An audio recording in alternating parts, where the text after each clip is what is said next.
میں ان کے سامنے ہوں تو کیا مجھے وہ یہ کام کرتے ہوئے پسند کریں گے یا خفا ہوں؟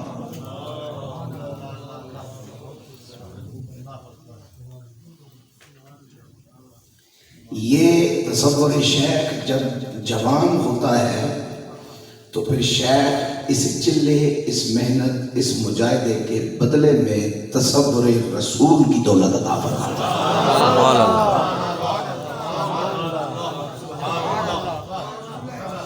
بہت سارے لوگوں کو آپ نے دیکھا ہوگا اپنے پیر کی فوٹو انہوں نے یاد لگائی ہوتی ہے اور پھر کئی وہاں سامنے رکھ کر کے نماز شروع کر دیتے ہیں، کیونکہ پھولوں کے ساتھ کانٹے ہوتے ہیں۔ یہ نظام فطرت ہے، نظام قدرت ہے۔ اور جب ان سے پوچھا جائے کیا ہے تو کہتے ہیں جی بس یہ تصور ہے۔ یہ تصور شیخ یہ نہیں، شیخ کی پوجا نہیں کر رہی، شیخ کو اللہ رسول کے سامنے شرمندہ نہیں کر رہا۔ اچھی اولاد اپنے ماں باپ کی قبروں کو بھی ٹھنڈا رکھنے کا اہتمام کرتی ہے۔ پھر شیخ اس محنت، اس وقت ہمارے سامنے ہمارے شیخ موجود نہیں ہیں، ان کے شہزادے موجود ہیں۔ ہمیں تھوڑا بہت دائیں بائیں ہونے کا خیال آ سکتا ہے، لیکن نہیں، اگر نہیں ہو رہے تو اس کا معنی یہ ہوا کہ بعض اوقات بندہ نادانی میں بھی بڑا اونچا کام کر رہا ہوتا ہے، اسے پتہ نہیں ہوتا کہ میں کیا کر رہا ہوں، اس لیے کہ اس کو ماحول اچھا مل جائے تو اچھے ماحول میں وہ خیر کا کام کر رہا ہوتا ہے، یہ جانے بغیر نہیں کوئی اس کام کی نوعیت کے لیے۔ میں آپ تمام اہل ایمان کو، اپنے پیر بھائیوں کو مبارکباد دینا چاہتا ہوں کہ شیخ کامل نے مجھے اور آپ کو کم از کم اس چلے کی اہلیت عطا فرما رکھی ہے۔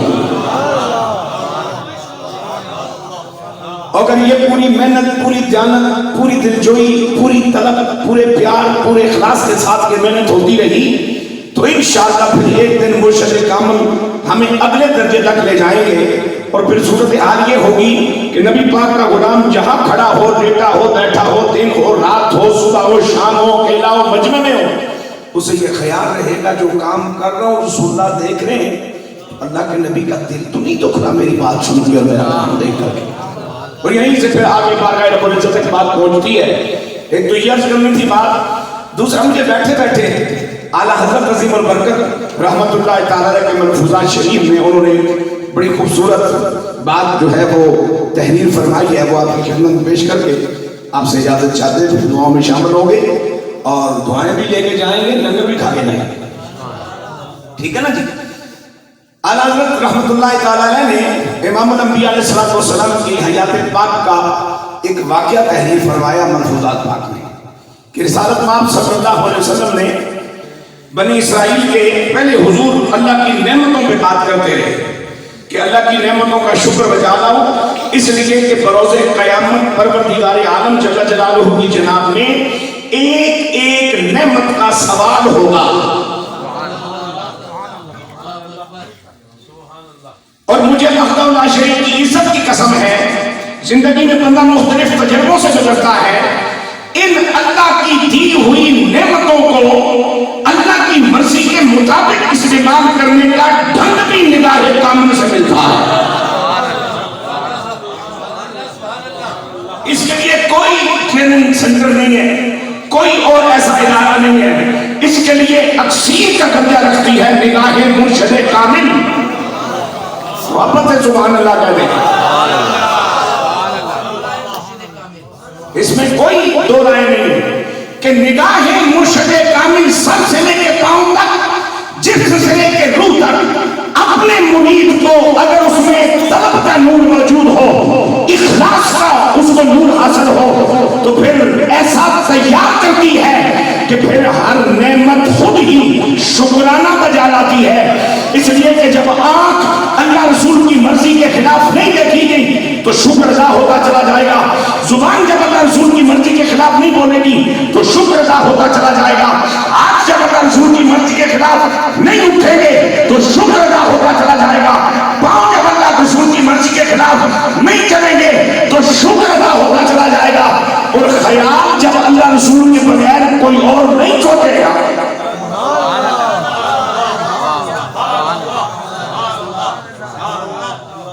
میرے حضور صلی اللہ علیہ وسلم نے دوران گفتگو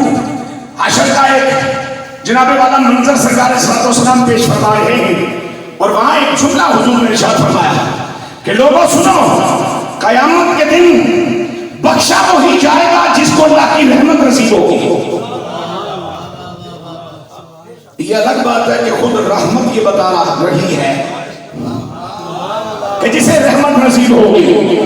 وہی بخشا جائے گا، بڑی زمانہ بات ہے۔ تو یہاں پہ آپ نے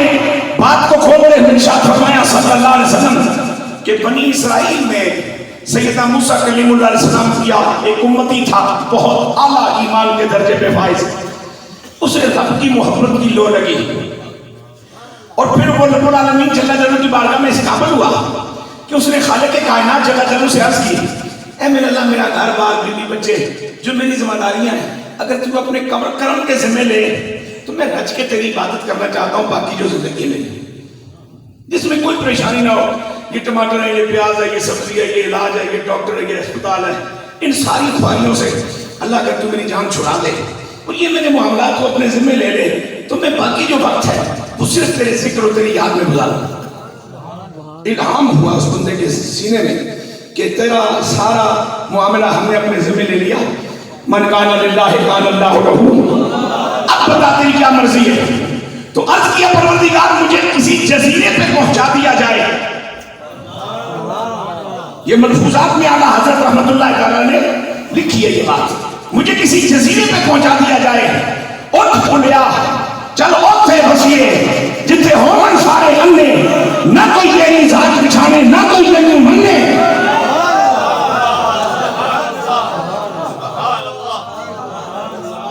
مجھے کسی جزیرے پہ پہنچا دے، نہ ادھر کوئی آدمی نہ ادھر کوئی آدمی، نہ ادھر کوئی بستی نہ ادھر کوئی بستی، نہ ادھر سے کوئی آئے نہ ادھر سے کوئی آئے، بس تو ہو، تیرا جلوہ ہو، روشن تنہائی۔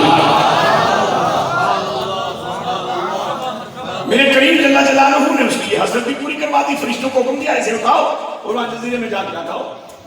500 سال تک اس اللہ کے بندے نے بے ریا عبادت کی۔ بھئی یہاں رویا کی کیا تک ہے؟ جب دیکھنے والے کوئی نہیں تو کس کو دکھائے گا جو ریاکار ہوگا؟ جب شاباش کہنے والا کوئی نہیں، داد دینے والا کوئی نہیں، بڑے متقی ہوئی بڑے پرہیزگار واہ کرنے والا کوئی نہیں تو ریاکاری کی کوئی کرینہ ہی نہیں بنتا۔ بے ریا عبادت 500 سال تک، اتنی لمبی زندگی اللہ نے اسے دی۔ اب جب اس کی موت کا وقت آیا تو سید عالم علیہ السلام کے جو الفاظ اللہ حضرت نے لکھے وہ یہ ہے کہ اللہ رب العالمین نے اسرائیل پاک کو بھیجا، فرمایا اس میرے بندے کی دنیا کی زندگی مکمل ہو گئی ہے، اب اس کی روح اس کی جسم سے الگ کرنی ہے، لیکن اس سے پہلے اس سے پوچھ لینا کہ یہ چاہتا کیا ہے، کس حال میں میری بارگاہ میں آنا چاہتا ہے، موت کا پیالہ کس حال میں پینا چاہتا ہے۔ سیدنا اسرائیل علیہ السلام اپنے نورانی لشکر سمیت جب اس اللہ کے بندے کے پاس پہنچے، سلام کہا اور پوچھا کہ وقت اخیر آپ کا آ گیا ہے، اس دنیا کی زندگی آپ کی مکمل ہو چکی ہے، میں اسرائیل ہوں اور آپ کی خدمت میں حاضر ہوا ہوں روح لینے کے لیے، لیکن پروردگار عالم جل جلالہ نے مجھے اس بات کا پابند بنایا ہے کہ جس کیفیت جس حالت میں آپ جانا چاہ رہے وہ بتائیں۔ تو اس اللہ کے بندے نے کہا مجھے تازہ وضو کرنے دو، 2 رکعتیں شروع کرنے دو، جب دوسری رکعت کے دوسرے سجدے میں جاؤں تو حالت سجدہ میں روح قبض کر لینا۔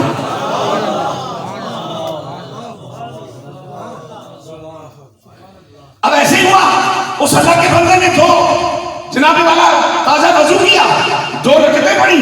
دوسرے رکعت کی دوسرے سجدے میں جب تھا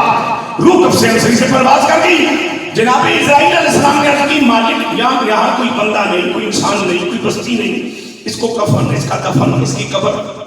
اس کی جنازہ، کوئی اور معاملات؟ فرمایا نہیں کچھ بھی نہیں، بس اس کو یہیں رہنے دو، اس کو یہی رہنے دو اور اسی حال میں رہنے دو۔ بندہ بن جائے تو نوریوں سے تگڑا ہو جاتا ہے، اور نوری صدیوں سے سجدہ جو کرنے اگر اب تک سجدے میں ہیں اور رجے نہیں تھکے نہیں، کہاں دور نکل گئے، تحقیق بات نہیں کرتے رہنا، ابھی لطف دو اس بات کا۔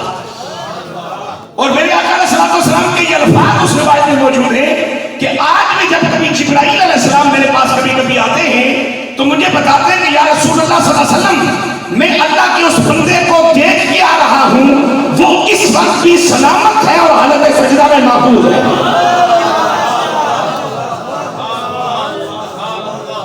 اب میرے آقا علیہ السلام نے فرمایا کہ یہ 5 صدیاں بے ریا مقبول عبادت کرنے والا عابد جب قیامت کے دن اللہ کی بارگاہ میں پہنچے گا اور میرا مالک فرمائے گا کہ اس کو میری رحمت کا صدقہ جنت میں بھیج دیا جائے گا، تو وہ بندہ کہے گا پروردگار اگر اب بھی تیری رحمت کے صدقے ہی جانا ہے تو 500 سال کی جو بے ریا عبادت ہے وہ کدھر گئی؟ میں آن میرٹ جانا چاہتا ہوں۔ فرمایا اچھا ابھی تجھے میرٹ بتاتے ہیں، ایسا کرو فرشتوں کہ ترازو کے ایک پلڑے میں، ترازو ہوتا ہی پلڑوں والا ہے، یہ ڈیجیٹل کوئی ترازو نہیں ہوتا، یہ مشین ہے، اس کو آپ ترازو نہیں کہہ سکتے، ترازو ہوتا ہی 2 پلڑوں والا ہے جی، ترازو ہے ہی 2 پلڑوں والا، وزنوا بالقسطاس المستقیم۔ مشین کو ترازو نہیں کہا جا سکتا، مشین اور چیز ہے، ترازو اور چیز ہے۔ مشین کے ساتھ میرا کیا تعلق؟ ترازو کے پاس میں نے جانا ہے، ترازو کو میں نے فیس کرنا ہے، لہذا جہاں اس ترازو کا خیال آئے کوشش کیا کر تو بھی میں بھی اپنے کردار کا ترازو درست ہو جائے، نیتوں کا ترازو درست ہو جائے، تو میرے مالک جل جلالہ سے آواز آئے گی، حکم ہوگا کہ ایسا کرو کہ ایک پلڑے میں اس کی 500 سال کی نماز عبادت رکھو اور ایک میں دیکھنے والی جو دونوں آنکھوں میں سے ایک آنکھ رکھو جو میں نے اس کو دی ہے، جس سے یہ ساری زندگی دیکھتا رہا، دونوں کا وزن کرو، ابھی دیکھ لیتے ہیں کہ آن میرٹ جائے گا یا ہماری رحمت کے صدقے جائے گا۔ امام الانبیاء علیہ السلام فرماتے ہیں جب دونوں چیزوں کو پڑھنے میں رکھا جائے تو آنکھ وزنی ہو جائے گی، عبادتوں کا وزن کم رہے گا۔ میرا مالک فرمائے گا اب بول، یہ ساری عبادت تو ایک نعمت کے برابر بھی نہیں، باقی بھی گنے تو کہے گا مولا غلطی ہو گئی، خطا ہو گئی، بس مجھے معاف کر دے، میں تیری رحمت کے صدقے جانا چاہتا ہوں۔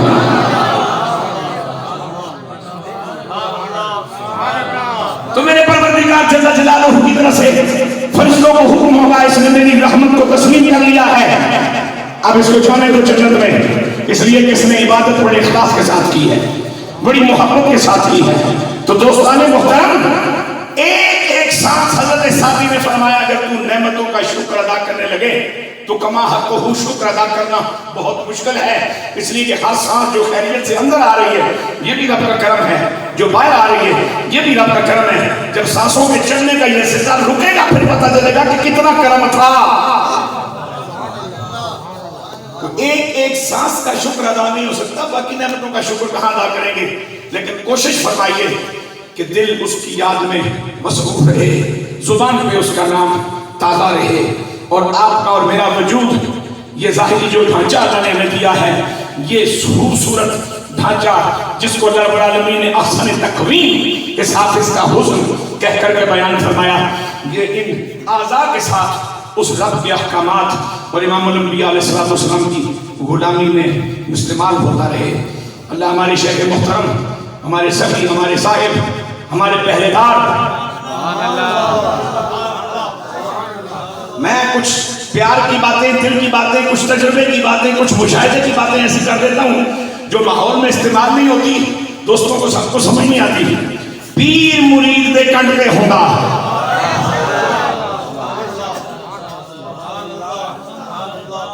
مالی باغ دی راکھی کرنا، پھل کچے ہون یا پکے،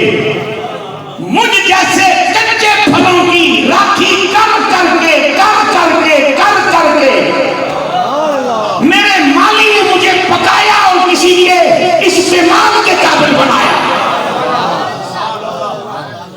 عقل تو یہ سوال کرتی ہے کہ مالی صاحب ایک کچیاں دی رکھوالی کیوں کر دیتے، لیکن وہ کہتے ہیں جس کا کام اسی کو سانجے، تم اپنے معاملات سنبھالو اور سندوں ڈگریوں سمیت، میں مالی ہوں، میں کچوں کی حفاظت کروں گا تو پک کے تمہاری رضا بن سکیں گے نا۔ اور پیر مرید کی کنڈ تے رہتا، ہمیں جھوٹے ہوں یا سچے، اگر سچوں ہی کو کوئی گلے لگائے تو جھوٹوں کا کیا بنے گا؟ الائٹ سکول، بیکن سکول، فلان سکول کا بڑا معیار ہے جی، معیار اس لیے ہے کہ جو بچہ 80% نمبر لے ان کے پہلے ٹیسٹ انٹرویو میں اسی کو رکھتے ہیں، تو جو جماعت ہوئی لائق ہے تو سکڑا لڑایا ہے۔ باکمال تو تاں بنی ہے تو انہوں کیڑا کچھ نہیں جانتا تو جڑا اپنے کم ہے ٹوٹل نکٹو ہے اس کو کچھ بناؤ. شہر پورے کی کریم کٹھی کر کے آپ کہتے ہیں ہمارا رزلٹ بڑا کلاس کا لہذا 2000 روپے فیس اور بڑھ گئی. تو شیخ نکموں کو گلے لگائے گا تو کانا بنو گے, ماڑوں کو قریب کرے گا تو وہ اچھے بنے گے نا. تو اللہ ہمارے سائیں, ہمارے سر کے تاج, ہمارا مان, ہماری جان, ہمارے خواجہ بدر عالم جان دامت برکاتہم العالیہ, اللہ ان کا سفر سلامت رکھے اور ان کے پاک سفر کے صدقے ہمارے بھی سارے سفروں کو اللہ پاک فرما دے.